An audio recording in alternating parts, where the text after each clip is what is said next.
Hello and welcome back to tonight's 20 minutes of reading with me, Lauren, from Omatas Learning Centre in Northcliffe, Johannesburg. We're going to be reading chapter 4. So one of the things you have to do as a strong reader is you have to remember what has happened before when you pick a book up back up again. So we're reading chapter 4 now. What happened in chapter 1, 2, and 3? So we remember chapter 1 and 2 was Precious talking to her dad about the incident with the lion when he was 18. And then the last chapter was Precious was telling us about her school, how it was on top of a mountain and everyone had to climb the mountain to get to the beautiful classes with the beautiful view. And all the children and the teachers loved being there. And at the end of the chapter, she found out, or a friend came to her and said, "My cupcake has gone missing. It has been stolen." And she took that information to the teacher, which is the right thing to do, to an adult. And the teacher said, "Are you sure you didn't eat the cupcake? Because that happens a lot." And Precious thought, wow, I wonder if my friend Tapiwa is the kind of person that would forget that she'd eaten her cupcake. So she's already thinking and being curious. So now we're going to chapter 4 to find out, what is Precious going to do about this? So here we go. Let's start reading. It might have been easy for her to forget about it. After all, it was only a piece of cake. But the next day, it happened again. This time, it was a piece of bread that was stolen. Not an ordinary piece of bread, though. This one was covered in delicious red jam. You can lose a plain piece of bread and not think twice about it. But when you lose one spread thickly with red jam, it's an altogether more serious matter. The owner of this piece of bread with jam, was a small boy called Sipho. Everyone liked this boy because he had a habit of saying funny things. And people like that because there are enough sad things in the world as it is. If somebody can say something funny, then that often makes everybody feel a bit better. Try it yourself. Say something funny and see how pleased everybody is. This is a picture of Sipho. Go.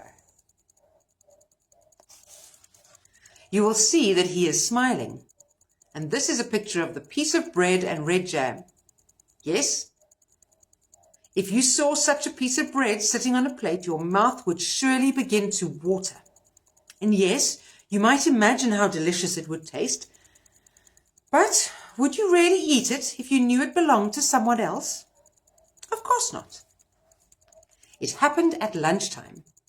Every day at 12 o'clock precisely, the school cook, a very large lady called Ma Molipi, always called Big Ma Molipi, would bang a saucepan with a ladle. This was the signal for all the children to sit down on the veranda and wait to be given a plate of food that she had cooked with her assistant and cousin.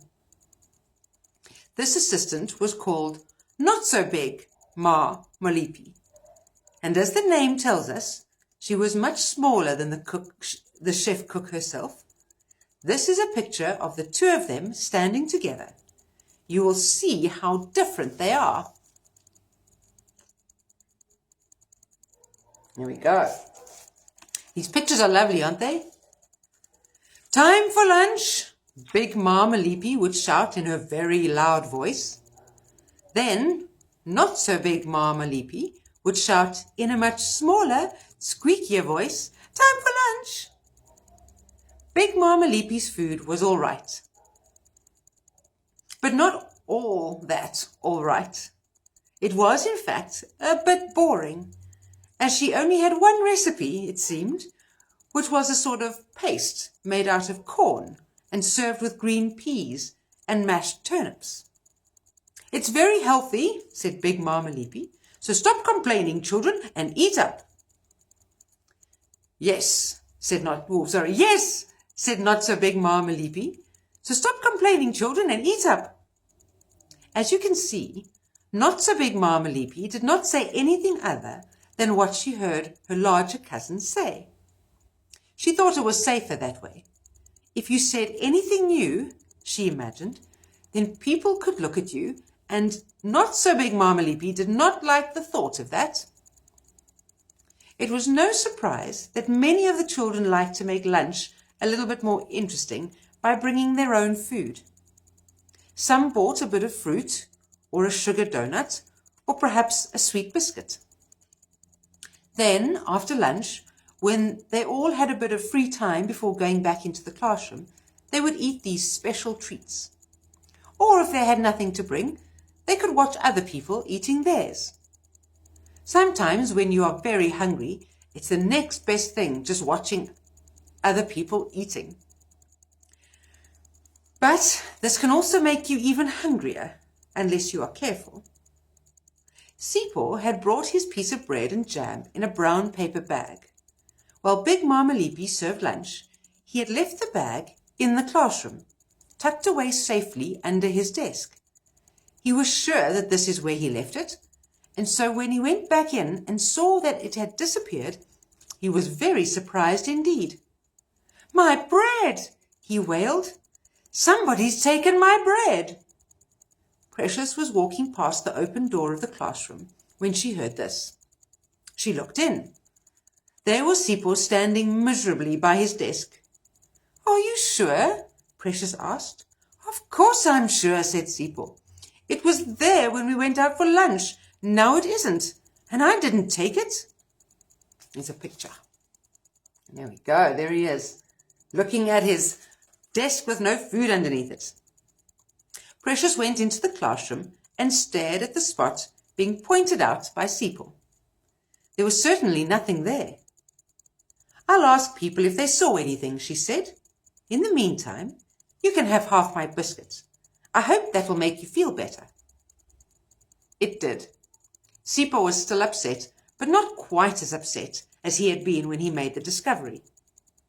"There must be a thief in the school," said Sipho as they walked out into the playground. "Who do you think it is, Precious?" Precious shrugged. "I just don't know," she said. "It could be—" She paused. "It could be anyone." Sipho looked thoughtful. "I think I may know who it is," he said. He did not speak very loudly, even though there was nobody else about. Precious looked at him quizzically. "How do you know that? Did you see somebody taking it?" Sipho looked furtively over his shoulder. "No," he said, "I didn't see anybody actually take it, but I did see somebody walking away from the classroom door." Precious held her breath, waiting for Sipho to say more. He stayed silent, and so she whispered to him, "Who?" Sipho did not say anything, but after hesitating for a moment or two, he very carefully pointed to somebody standing in the playground. "Him," he whispered. "It's him. I saw him." Precious frowned. "Are you sure?" she asked. Sipho thought for a moment. If you ask somebody what they saw, they often have to think for a while before they answer, and they often get it wrong. But now Sipho said, "I'm sure, I really am. And look at him. Don't you think that he looks as if he's been eating too much?" "Don't say anything," said Precious. "You can't accuse another person of being something unless you actually saw it happen." Sipho looked doubtful. "Why not?" he asked. "Because you could be wrong," said Precious. "But I'm not," said Sipho. And that is the end of chapter 4. So, whoa, have you been in a situation like that before? Have you had something stolen from you? Have you tried to guess at who it was and maybe you were wrong? Well, let's find out tomorrow night when we read chapter 5 and see what Precious does about this interesting mystery. Sleep tight. Like and share if you enjoy the movie. Sleep tight. Don't let the bed bugs bite.